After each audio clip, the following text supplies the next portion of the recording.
ത്തിൽ പാകിസ്ഥാന് പങ്കുണ്ടെന്ന ആരോപണം പാകിസ്ഥാൻ നിഷേധിക്കുകയാണ്. പാക് പ്രതിരോധ മന്ത്രി ഇക്കാര്യത്തിൽ പറഞ്ഞു, ഭീകരാക്രമണത്തിൽ ഒരു പങ്കുമില്ല, എല്ലാ രൂപത്തിലുമുള്ള ഭീകരതയും എതിർക്കുന്നുവെന്നാണ് പ്രതിരോധ മന്ത്രി ഖ്വാജ ആസിഫിന്റെ പ്രതികരണം. इससे कोई ताल्लुक नहीं है। कथित तौर पे ये सारी होम ग्रोन जो है इंडिया के खिलाफ जो है मुख्तलिफ जो उनकी सो कॉल्ड रियासतें हैं उनमें बगावतें हुई हैं। एक नहीं, दो नहीं है, दर्जनों के हिसाब से। नागालैंड से लेके कश्मीर तक और साउथ में, छत्तीसगढ़ में, मणिपुर में, ये सारी जगह हिंदुस्तान की जो दिल्ली में जो हुकूमत है उसके खिलाफ बगावत हुई है। और ये होम ग्रोन है, लोग अपनी हुकूक मांग रहे हैं। एक हिंदुत्व वाली हुकूमत जो लोगों को एक्सप्लॉइट कर रही है, माइनॉरिटीज़ को, जिसमें मुसलमान भी हैं, जिसमें क्रिश्चियंस भी हैं, जिसमें बुद्धिस्ट भी हैं, उनको एक्सप्लॉइट कर रही है, उनका कत्लेआम कर रही है। ये उसके खिलाफ बगावत है, जिसकी वजह से ये वहाँ पे इस किस्म की एक्टिविटीज़ हो रही हैं। हम बिल्कुल कथित तौर पे इसका हमारे साथ कोई ताल्लुक नहीं है और हम किसी भी सूरत में जो है टेररिज्म को कहीं भी सपोर्ट नहीं करते। ഒരു പങ്കുമില്ല എന്നാണ് പാകിസ്ഥാൻ മന്ത്രിയുടെ പ്രതികരണം. പങ്ക് ഉണ്ട് എന്ന് വളരെ കൃത്യമായി തന്നെ ലോകരാജ്യങ്ങൾക്കും ബോധ്യപ്പെട്ട പശ്ചാത്തലമുണ്ട്. പല മേഖലകളിലും വലിയ പ്രതിഷേധം പാകിസ്ഥാനെതിരെ ഉണ്ടാകുന്നുണ്ട്.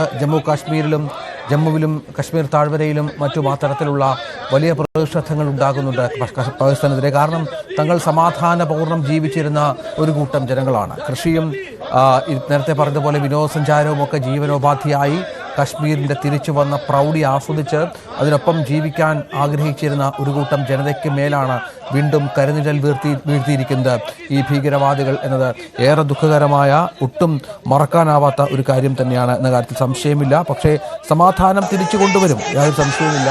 അതിനുള്ള ശ്രമങ്ങൾ ഇന്നു മുതൽ തന്നെ നമ്മുടെ സേനയും നമ്മുടെ സംവിധാനങ്ങളും ആരംഭിക്കും. പ്രതിഷേധങ്ങൾ തുടരുകയാണ് പാകിസ്ഥാനെതിരെ.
जो विश्व का नक्शा है उसमें से खत्म कर दिया जाएगा और एक एक उग्रवादी से, आतंकवादी से बदला लिया जाएगा।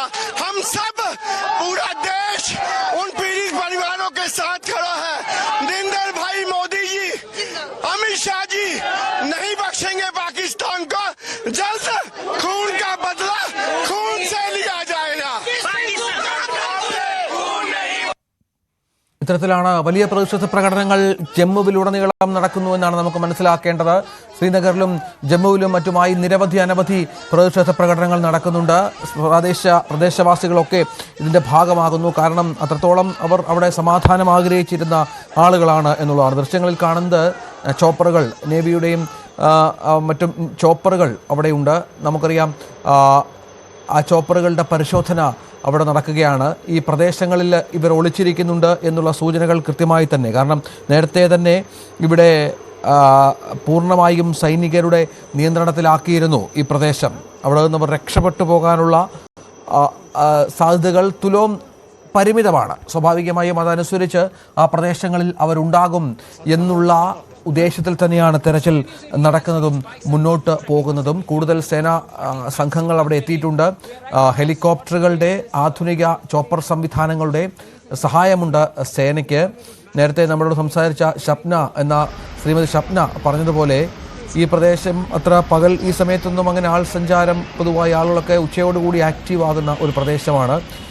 സാധാരണ നിലയിലേക്ക് കാര്യങ്ങൾ എത്തിയിട്ടുണ്ട്. മാധ്യമപ്രവർത്തകരുടെയും സേനാംഗങ്ങളുടെയും സാന്നിധ്യം മാത്രമാണ് അവിടെ ഉള്ളത് എന്നാണ് മനസ്സിലാക്കേണ്ടത്. ഏതായാലും ഞെട്ടിപ്പിക്കുന്ന സംഭവമുണ്ടായത് ഇന്നലെ ഉച്ചയ്ക്ക് ശേഷമാണ്. അതിൽ നിന്ന് രക്ഷപ്പെട്ടു പോയ നിരവധി ആളുകൾ, യാത്രയെ മറ്റും ക്യാൻസലാക്കിയത് കൊണ്ട് രക്ഷപ്പെട്ടു പോയ നിരവധി ആളുകൾ കൂടി ഉണ്ട് എന്നുള്ളത് കൂടി ചേർത്ത് വെക്കണം. അങ്ങനെ ഓരോ തരത്തിലുമുള്ള അന്വേഷണം, ഏതൊക്കെ മേഖലകളിൽ ഏതൊക്കെ സ്ഥലങ്ങളിൽ ഇവർ ഒളിച്ചിരിക്കുന്നുണ്ട്, മറ്റ് ആർക്കൊക്കെ ഇതിൽ പങ്കുണ്ട്, പ്രകോപനമായത് എന്താണ്, ഇത്തരം കാര്യങ്ങളിലൊക്കെ വളരെ വ്യക്തമായ തീരുമാനങ്ങൾ കൂടി, അറിവുകൾ കൂടി ലഭിക്കേണ്ടതുണ്ട് എന്നുള്ളതാണ് ഏറ്റവും പ്രധാനപ്പെട്ട കാര്യം. നമ്മൾ ദൃശ്യങ്ങളിൽ കാണുന്നത് അവിടുത്തെ സുരക്ഷാ ക്രമീകരണങ്ങളുമായി ബന്ധപ്പെട്ട കാര്യങ്ങൾ തന്നെയാണ്. സുരക്ഷ വളരെ പ്രധാനമാണ്. അവിടെ കൂടുതൽ സുരക്ഷാ ക്രമീകരണങ്ങൾ ഏർപ്പെടുത്തിയ പശ്ചാത്തലം കൂടി ഉണ്ട് എന്നുള്ളതാണ്. ആഭ്യന്തരമന്ത്രി അമിത്ഷാ അല്പസമയത്തകം പഹൽഗാമിലെത്തും.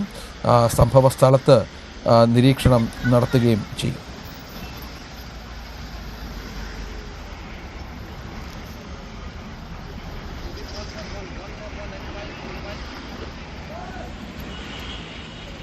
പ്രധാനമന്ത്രിയുടെ യോഗം 11 മണിക്കാണ്. പ്രതിഷേധാണോ?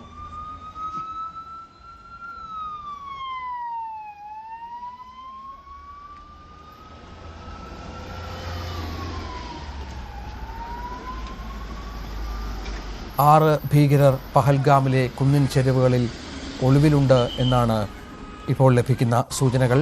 തെരച്ചിൽ അവിടെ തുടരുന്ന സാഹചര്യം കൂടിയുണ്ട്. കൊച്ചി സ്വദേശിയായ രാമചന്ദ്രൻ അടക്കം മരിച്ച കൂട്ടത്തിലുണ്ട്. ഭൗതിക ശരീരങ്ങൾ വീടുകളിലേക്ക് എത്തിക്കാനുള്ള ശ്രമങ്ങളും പുരോഗമിക്കുന്നുണ്ട്. ഇന്നലെയോടുകൂടിയാണ് ഈ സംഭവം ഉണ്ടായത്. അടിയന്തര ഹെൽപ്പ് ഡെസ്കും ചേർന്നിട്ടുണ്ട്, ഇപ്പോൾ രൂപീകരിച്ചിട്ടുണ്ട്.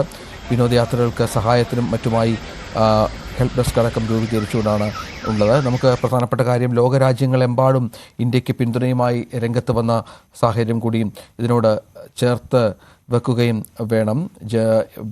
ഇന്ത്യക്ക് പിന്തുണയുമായി ലോകരാജ്യങ്ങളുണ്ട്. ഇന്ത്യക്കൊപ്പം ഉണ്ടാകുമെന്ന് ഇസ്രായേൽ പ്രധാനമന്ത്രി ബെന്യാമിൻ നെതന്യാഹു പ്രതികരിച്ചു. ഇറ്റാലിയൻ പ്രധാനമന്ത്രി ജോർജിയ മെലോണിയും